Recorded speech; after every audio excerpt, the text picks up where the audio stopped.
dealing with the whole thing of putting together the provisional government, the Malcolm X Society, and the group called GOLD was the leaders of that. Our group at that time, out of Dayton, Ohio, was called Moise Mdugu, which means Black Brother, and we was a wild group, which means dog.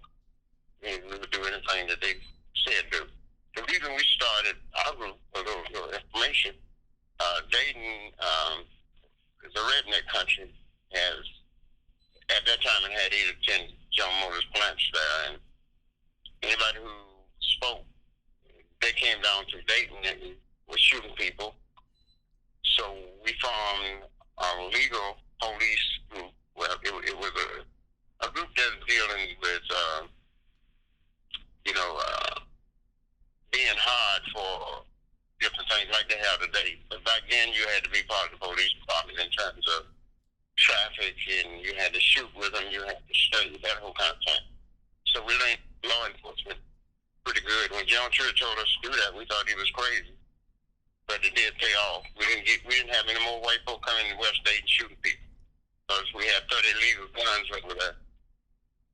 Anyway, we was invited to come and participate. We have been involved with the Malcolm X Society and the Henry Brothers for some time. So we sent 9 delegates, and I don't remember all of them, to Detroit to be in this convention. Some people sent alternates, some people sent delegates, and some people sent the other group was observers. So those are the 3 groups that was in that whole gathering of 500 people. That didn't include the security. We had quite a bit of security there. That was just counting the people who was officially there. Most of the people, the soldiers didn't get a chance to sign the Declaration of Independence. I was there because I was one of the so-called head security people with Overdale Group and General Chewy, and on the national level, I was one of the trainers. So I had to kind of be where they was at in terms of doing that. We was at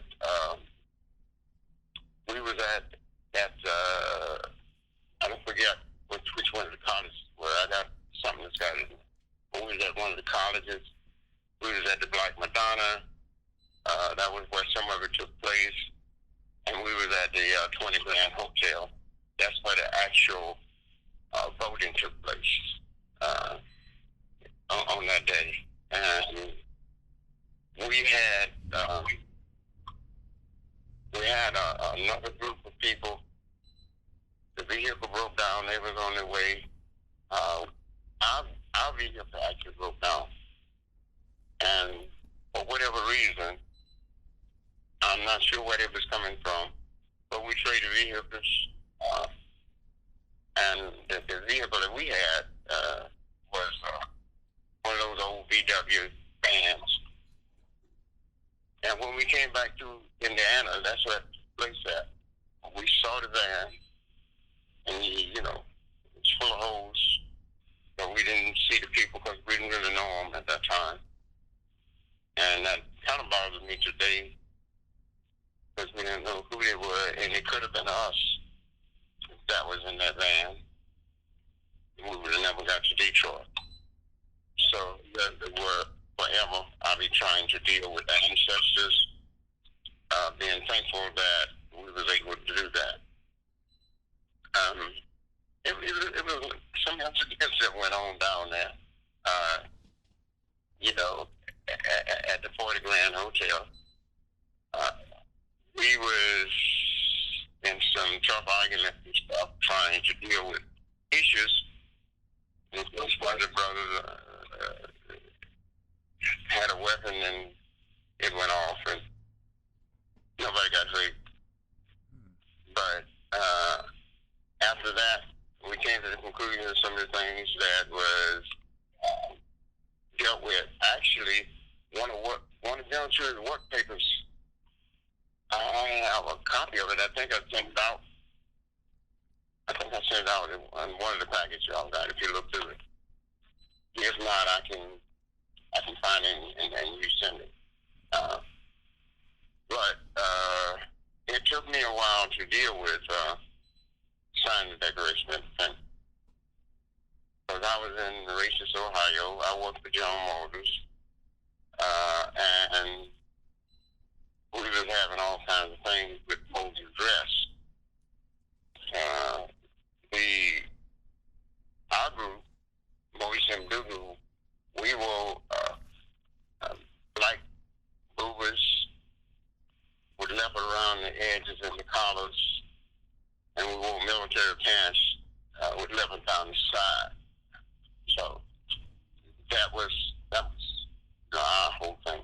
This was before we adopted it for the RNA. And if you look at the platform papers, it talks about the Black Legion. We never did get that academy started. That was supposed to be mandatory that we did because of the fighting and the traveling all over the country and spending money trying to keep people from getting executed and getting people out of the country so that they wouldn't be executed. So we participated in a lot of that. And the Declaration was the scariest part of my life. I was wondering how I was going to deal with General Motors. I was wondering how I was going to deal with my Christian family, although I had this. But they told us that we weren't coming to Detroit to do that. And so we disobeyed that order. It was put out to the so-called militants, okay? That you're not going to do anything in Detroit. And I think that probably motivated people to go more than any other thing. I'm not sure that was the reason. I just think that it was it was a day waiting to happen. It was just a matter of an incident. And it was, all of us knew, because in Indiana and all those places where we had to come from Ohio to that, I don't know how the brothers got from California. I mean, they was lucky. I imagine some of them flew. But I'm sure back in that time, a lot of people just board an airplane, believe it or not. So a lot of them drove and that kind of thing. Mm-hmm. But it was known among the so-called militants, RNA, the change rap ground, the Black God. It was groups that was operating in this country. They called us gangs, but we were protecting black communities. Most of them we do today because we was taking chances with our lives back then. But your life wasn't nothing, So a cop kill you, so what? They didn't even have a hearing sometimes. Some of them say. And they know how I was waterboarded by the police. And when I saw them doing it to the Palestinians, I thought it was a way of life. Wow. Many of us have been waterboarded, particularly in Ohio. So, those are the kind of things that were going on, and we still defy the United States government and China creating the Canadian government and stuff. A lot of folks had different kind of philosophies. Some people wanted all 13 of the original slave states. As you know, the New Black Panther Party that broke away from us, they created a government, well, on paper anyway. We got a copy of it. I think I sent everybody a copy of that. They were using all of the 13 slave states. We only wanted 5, and we based it on the people that we had in the movements. And when I say movement, I don't just mean RNA. I'm talking about the people who was hooked up with, who was willing to go south, and who was willing to take that chance, which was only 10% of all of the so-called black people in America at that time. We took that survey. Yes, Baba Rashid, this is Sister Sama. I have a question for you. A lot of different organizations these days that we come into contact with for some reason, have difficulty coming to sit at the table, at the Republic of New Africa table, when a lot of our goals and objectives are similar. I want the listening audience to know that there were many different organizations, many different types of people that were delegates that were there to assist in creating the Declaration of Independence for the Provisional Government of the Republic of New Africa. Can you expound on that? What different organizations came to the table? Oh man, it most of the so-called gangs, that was us. All of us who carried guns on a daily basis, and all of us did back then. All those groups came. There's a group called New Libya out of Ohio. They wanted one state. It more or less was it was more a religious state, but it's a group called New Libya. They came under the banner. East Coast Black Panther Party, not New Black Panther Party, they went through and existed the Black Panther Party on the East Coast. Huey wrote us a letter. He didn't exactly, he says okay, but he wrote a 2-page letter, and anybody want it, I'm sorry. I'm at home right now. I'm not over in the village where my information is. But he wrote us a letter. He supported us, but he didn't necessarily believe that we could do that. So I have a copy of that letter for anybody who wants it, if you don't have it. But, they was having any problems on the West Coast. But I don't remember, somebody came from the West Coast. It might have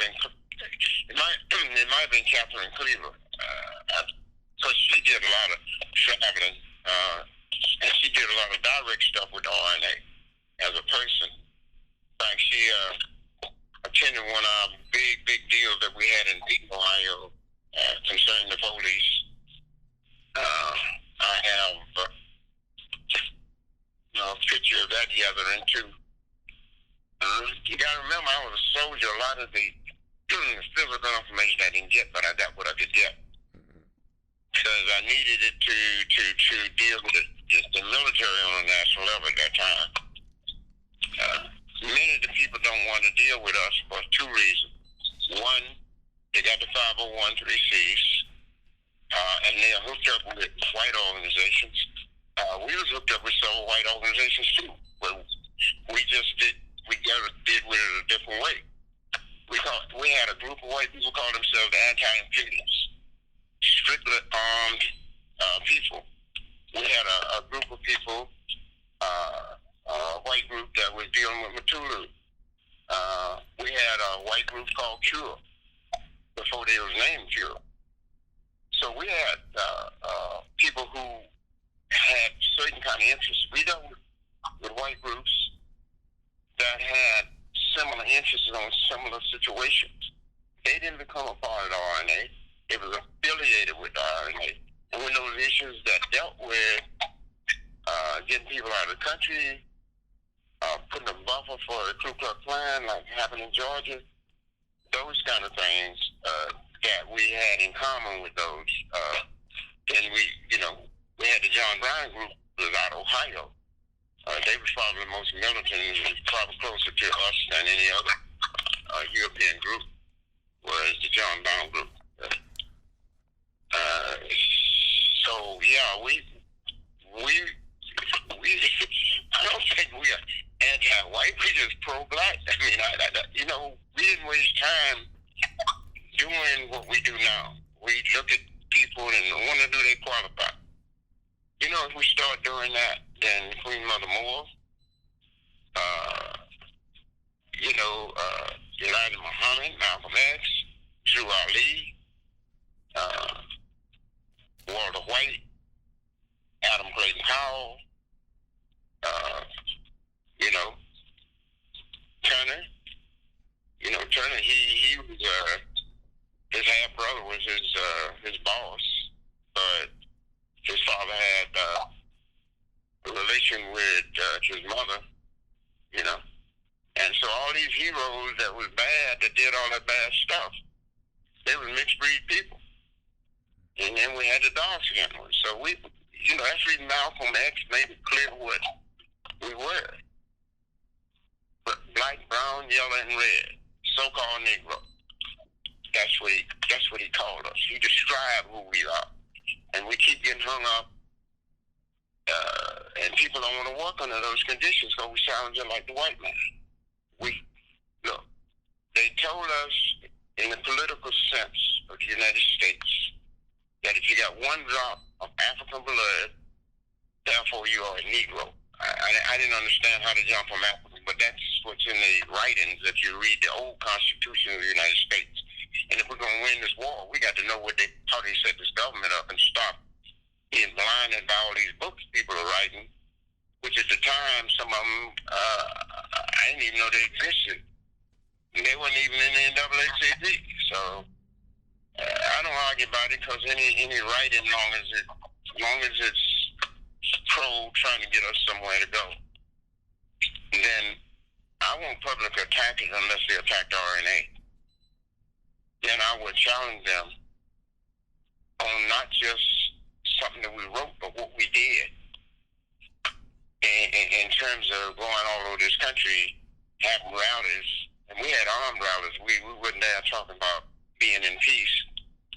Like Chuck Way said when we got to Mississippi, he told the FBI that, look, because he knew he was going to have to be the one to go. And he said that in one of the videos that we had.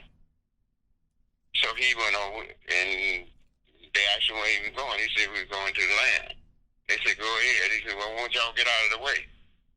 And one of them came out of the car and Chuck Wade raised his hands to look. We came in peace, but we came prepared. And that's when carloads of brothers and sisters got out of the cars that they was in, highly armed. We're not going to win a war without soldiers. You can forget about it. If you want to be in a little group, that's fine. We should stop denying the fact that we are armed revolutionaries. I don't know what is the problem. It wasn't more than 50s and 40s. I mean, especially in the early part of the 60s when we really got armed. I don't know why it's a problem today. Only way you're going to get peace is being able to inflict pain on the enemy that inflicts pain on you. We got to stop talking about government and what's legal. Any legality is legal if the government has the power to impose. But when people fight back, which we've always done in RNA, we've been arrested a whole lot of times. A lot of us didn't go to jail, but we've been arrested on the highways, byways. It got to be an everyday thing with most of us. And we always carry legal guns. We went and bought them from the white folks because they want to make money, so they'll sell you the guns.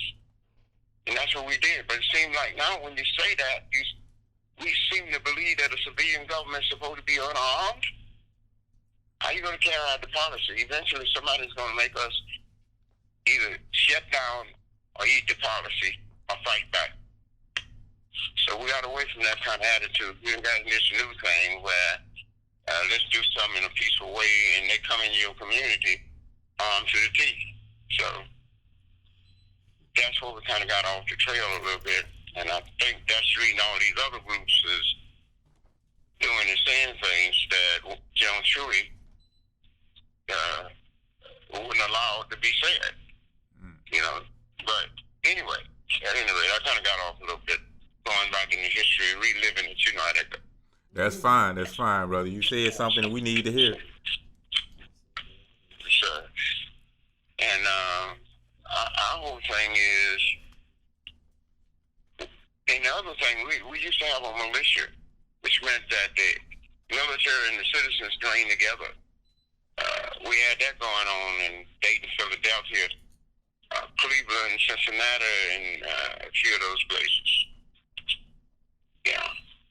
Okay. And we used to invite other groups down to Ohio because we had a lot of mountains and bushy places and lakes where we would take ropes and make them cross the lake so that all the soldiers had to cross that way.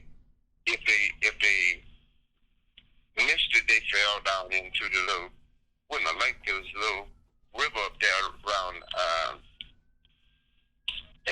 Springfield, up in that area. Yeah. So Wilberforce was a great training place because it had a lot of mountains and areas and stuff. Mm. We don't do that no more. We fight this war from a computer. Nothing wrong with the computer. Don't think I got a problem with stuff. We need them too. But the folks who need it, who use it, need to do what Joe and Lai did when the war got rough. He said that he had to put down his pencil and pick up his pistol. He went to the battlefield. Soldiers who do the computers and stuff need to know as much about fighting and surviving as the people who actually are the dirt soldiers out there. So we got away from that idea for some reason.